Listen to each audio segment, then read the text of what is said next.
to another weird build. I'm halfway through building this welding cart. I've got a stick welder that I use all the time, but I've had a nice little Lincoln MIG welder that I haven't used much, mostly because I have to get it out every time I want to, but it's a pretty sweet little machine.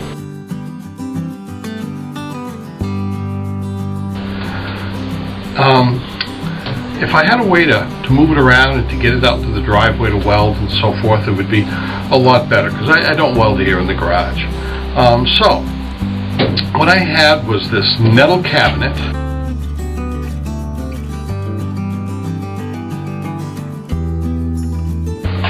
that I had from a previous project. It's been sitting here in the garage. It went from new to rusty, and I was gonna, give it away, or probably just have to throw it away. It had doors on it, which I've taken off. And what I decided to do was to build a welding cabinet where my MIG welder would fit in here, lift it up, raise it up to about tabletop level, and put a couple of wheels on it, and be able to move it around sort of like a wheelbarrow. So I could move it out into the driveway to work. I'd have a nice little bench to work, and I'd be able to do some welding and then bring it back down afterwards.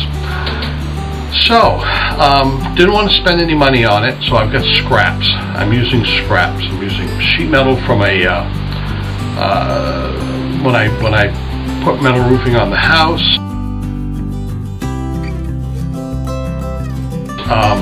I've got some old wheels that I had that I originally had to move my trailer around. That are very good wheels, but are going to be repurposed for this. Angle iron I've got sitting around. So this is a let's not spend any money and make something. Otherwise, let's just throw it away. So I'm going to make a welding cart, and I've actually got part of it done. I got the top on, and I've got a lot of the sanding done, the grinding done to get some of the rust off. But let's back up, and I'll show you how I got to this point so far, and then we'll move on to finishing it. Here I've already put a piece of plywood over the existing top, and I am putting a strip under that so that we'll have a larger overhang that I might be able to clamp to and give me a little bit larger surface. I'm drilling some pilot holes, and I'm going to put some recessed screws on here.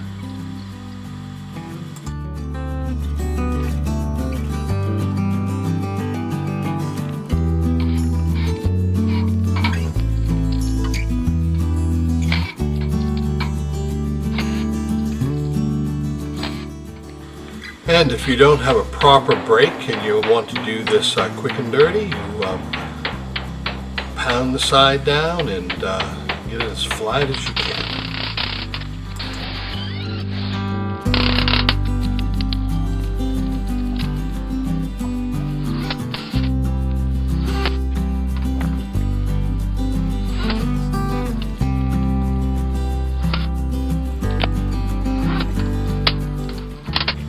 And I wouldn't want it for my kitchen table, but it's good for this.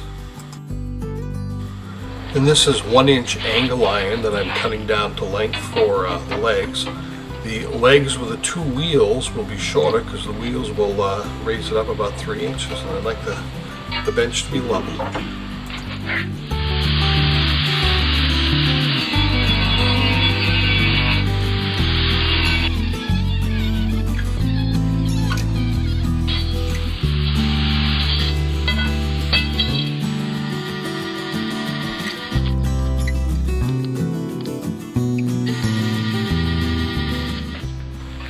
And I've got a bunch of small bolts. I'm going to put 2 on each leg and bolt them in from one side with a lock washer and nut on the other.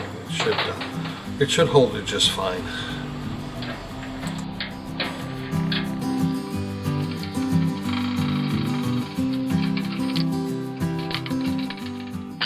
And I could drill holes, but this is just 1 inch and I have a fairly large axle, so I think I'm just going to cut some notches and weld the axle in.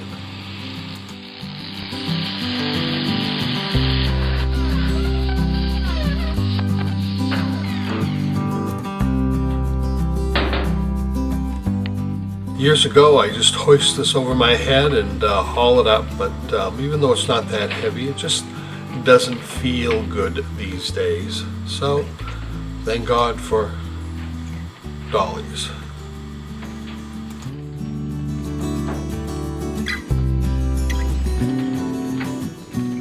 I'm going to where my welder is. I have cables that go outside, but I have to be in the driveway up top for that.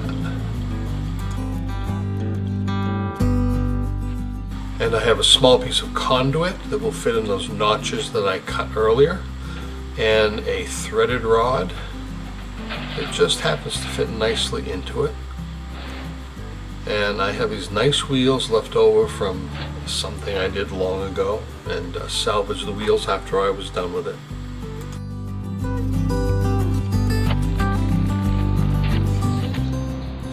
I'm going to weld everything in place to lock everything in place. Only the wheels will spin on the axle. And yes, I'm welding in a t-shirt, shorts, and sandals. I've been doing it for years. I have the burns and the burned shirts to show for it.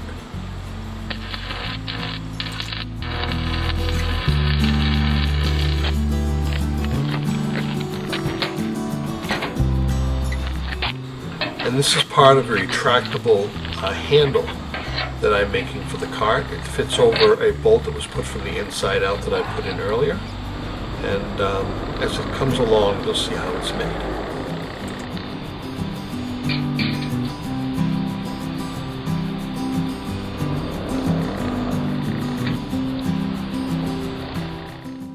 And I'm putting a thin threaded rod through the two arms of the handle with a small piece of conduit over them to make it easier to hold on to, and then cutting it to the right length so that I can put a washer and nut on the other end of it.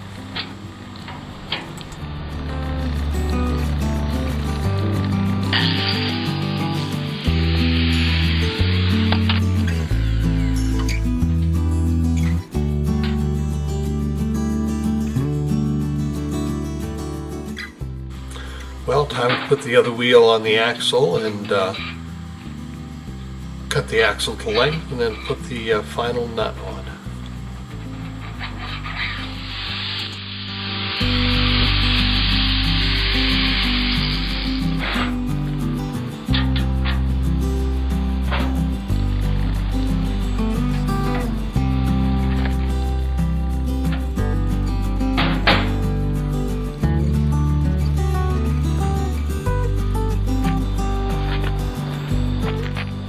I've got a couple of big washers. I'm going to put them under the legs and just tack them on as a pad so that the angle iron doesn't dig into the tar on a hot day.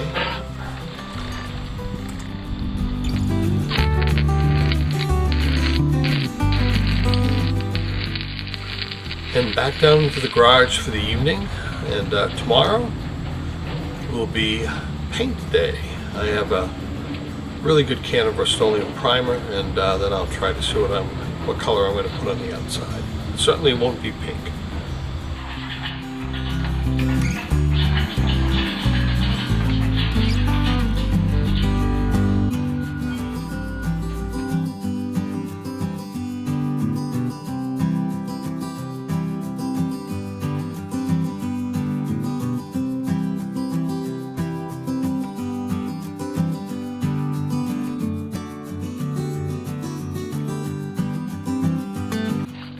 Today is painting day. Again, in keeping in line with not spending any money on this thing, I've got a whole bunch of random partially used cans of spray, all in gray variety. I know the different brands and different types have a slightly different gray. So I'm going to try to do the inside with what I've got left of some of the paint in these cans with one gray, and then try to hit the other outside with another color. Do the front and sides with a gray that I hope will be consistent, and then if I have to, I'll finish up with the back with a different color, a different shade of gray if I need to. Once this is done, this table will pretty much be complete, except putting back the wheels, and I want to make a little hanger for the cord in the back. I don't think any of these cans are full. Between 1, 2, 3, 4, 5, 6, between the 6 of them, I think I'll have enough though. It takes quite a bit.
So there you have it. Quick, dirty, zero cost in the end because I had everything. If I had bought some stuff, it could have been prettier, but it'll suffice for what I need. And it's a little taller, but I wanted it that way. I'm tired of bending over to weld. So everything I weld is kind of like at elbow level, and here it is kind of at elbow level. It'll be a nice change. So, thanks for watching. I told you it was going to be quick and dirty, and it was. Have a good day.